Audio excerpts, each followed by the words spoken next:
na parte de quinta-feira, ansiando por sua presença. O que existe de mais importante na sua vida? A presença de Deus. Deus presente em mim, vivendo em mim, porque sou o templo do Espírito Santo. Vivendo no meu lar, porque o meu lar é um santuário de Deus. E aqui eu construí os altares para Deus, os cultos da manhã e os cultos da noite.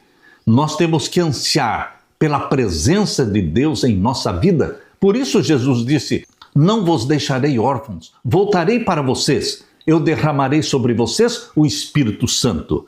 Vamos ler agora Josué capítulo 18 e o verso 1 e 2.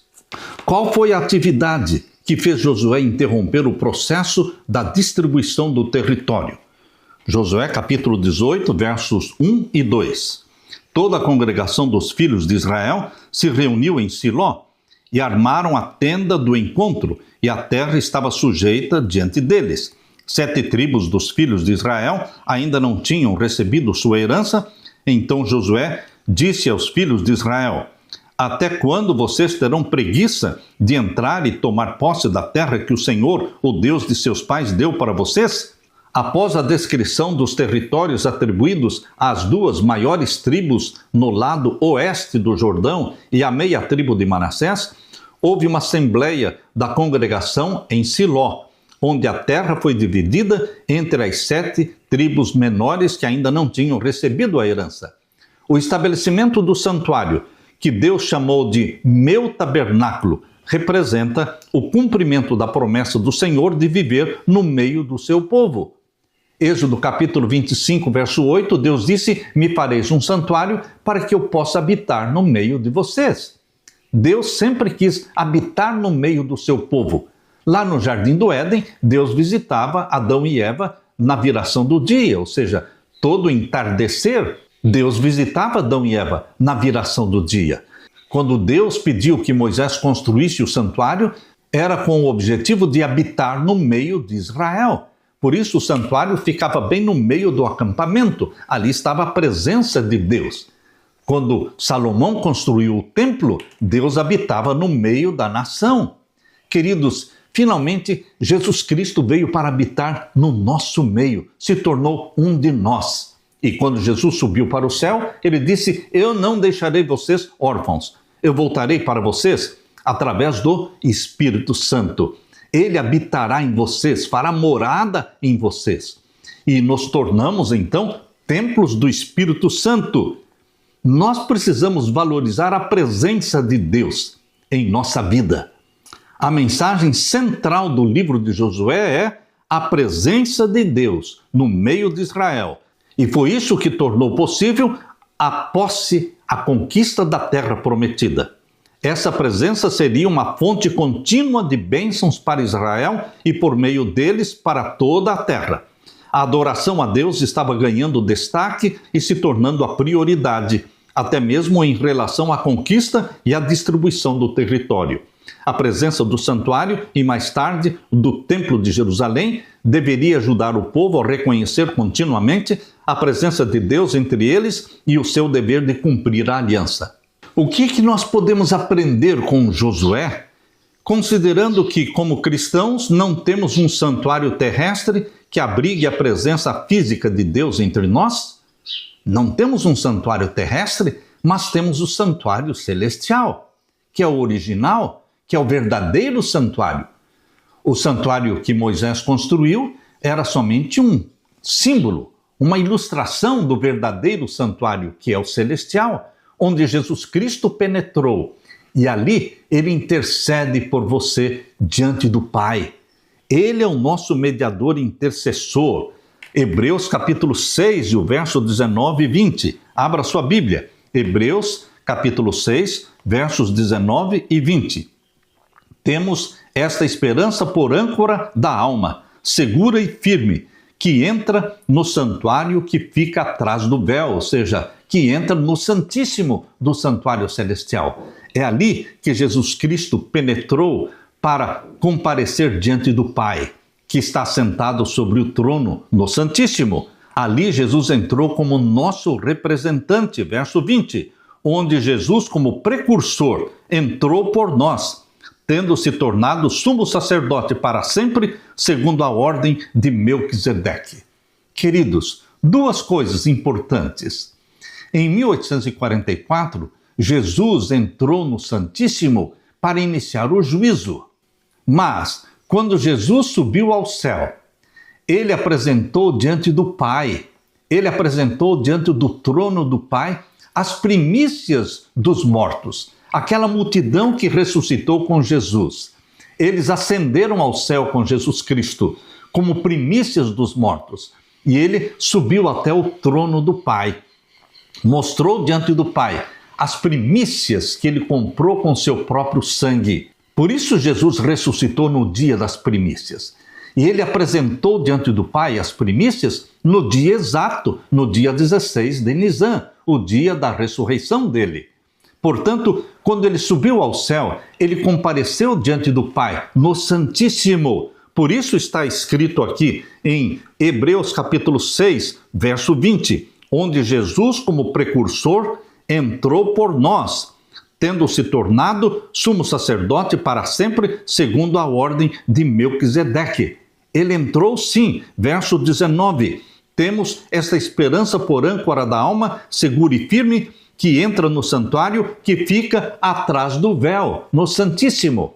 Quando Jesus inaugurou o santuário celestial, isso aconteceu no dia do Pentecostes, 50 dias após a ressurreição de Jesus, foi a celebração da inauguração do santuário celestial.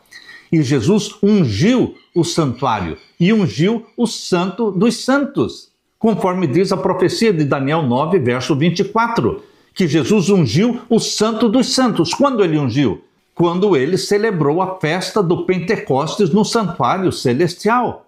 Ele ungiu o santuário antes de iniciar o seu ministério de intercessão, seu ministério no santuário celestial. Ele ungiu o santuário e ele ungiu o Santo dos Santos. Portanto, ele penetrou sim no Santo dos Santos, no Santíssimo, quando ele subiu ao céu, mas não como juiz. Como juiz, para oficiar o juízo celestial, ele entrou no Santíssimo em 1844, conforme a profecia de Daniel 8,14, que diz até 2.300 tardes e manhãs, e o santuário será purificado. Então nós temos que entender estas duas posições, que Jesus entrou no Santíssimo quando ele subiu ao céu, diante do Pai, quando ele ungiu o Santo dos Santos no dia do Pentecostes, para inaugurar o santuário celestial, onde ele oficia como nosso sacerdote, e ele também entrou no Santíssimo como juiz, como leão da tribo de Judá, para receber o livro selado com 7 selos da mão do Pai. Isso sim, foi em 1844, quando ele começou a desatar os 7 selos e processar o juízo celestial em 7 fases, chamadas de 7 selos. Queridos, Jesus Cristo, ele é o nosso intercessor e ele ministrou no lugar santo e ele é o nosso juiz. E começou a oficiar como juiz no santuário celestial em 1844, quando começou o juízo celestial com os mortos.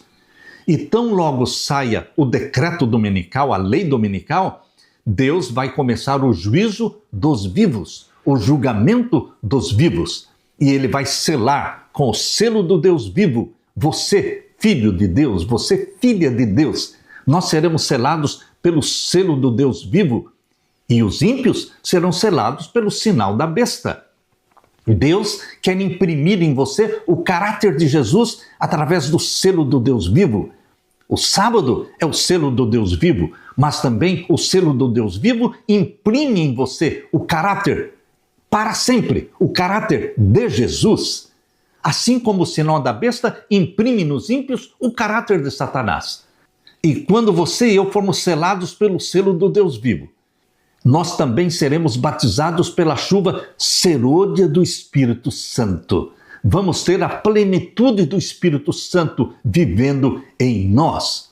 Por isso, durante o período da angústia de Jacó, após o fechamento da porta da graça, estaremos vivendo à vista de um Deus santo, mas sem pecar, porque nós já desenvolvemos o hábito de não pecar consciente e voluntariamente. Antes do fechamento da porta da graça, nós, os filhos de Deus, selados pelo selo do Deus vivo, nós já não estamos mais vivendo na prática consciente e voluntária de nenhum pecado. Por isso fomos selados pelo selo do Deus vivo. E por isso existe a plenitude do Espírito Santo, chamado de chuva serôdia, sendo derramada sobre você, preparando-nos para a angústia de Jacó, para atravessar este período difícil, um período em que o povo de Deus, os filhos de Deus, não serão atingidos, não haverá mártir. Durante este período da angústia de Jacó, após o fechamento da porta da graça, não existirão mais mártires. O povo de Deus estará protegido e os anjos de Deus serão escudos de luz para nos protegerem. Aleluia! Bendito seja Deus! Nós ansiamos pela presença de Deus hoje na nossa vida. E a presença de Deus permanecerá com você para todo sempre. Queridos, não só aguardamos o cumprimento de Apocalipse 21, verso 3. O que diz em Apocalipse 21, verso 3? Que o tabernáculo de Deus, que é o santuário celestial, vai descer do céu para a terra, a Nova Jerusalém. Isso no final dos 1000 anos. Deus vai habitar conosco. Nós queremos e ansiamos e valorizamos a presença de Deus? Sim. Por isso ele vai habitar entre nós, porque o trono de Deus estará aqui na terra, na Nova Jerusalém, que vai descer do céu. Isso está em Apocalipse 21, verso 3.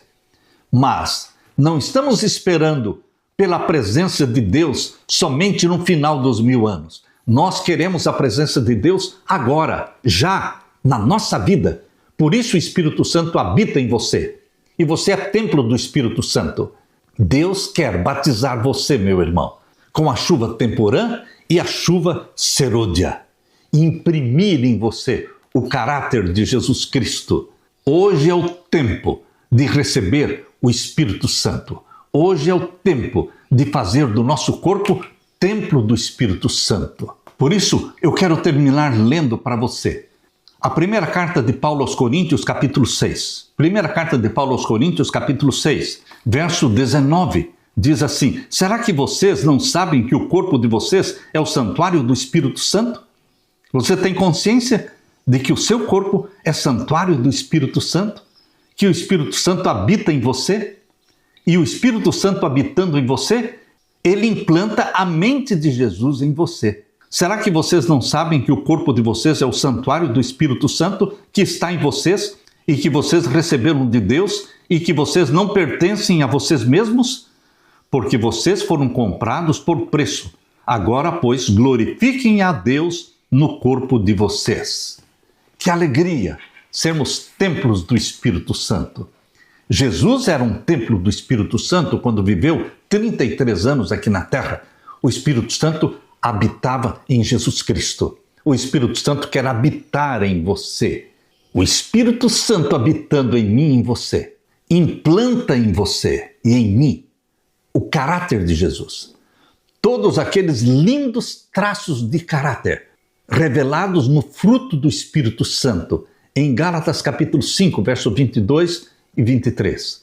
Aqueles traços de caráter de Jesus: o amor, a bondade, a benignidade, a fidelidade, a temperança, o domínio próprio. Todos esses traços do caráter de Jesus nos são transmitidos, comunicados através do Espírito Santo que habita em nós. E o que você diz? Aleluia! Bendito seja Deus por esta promessa. Vem, Senhor Jesus Cristo, viver em nós.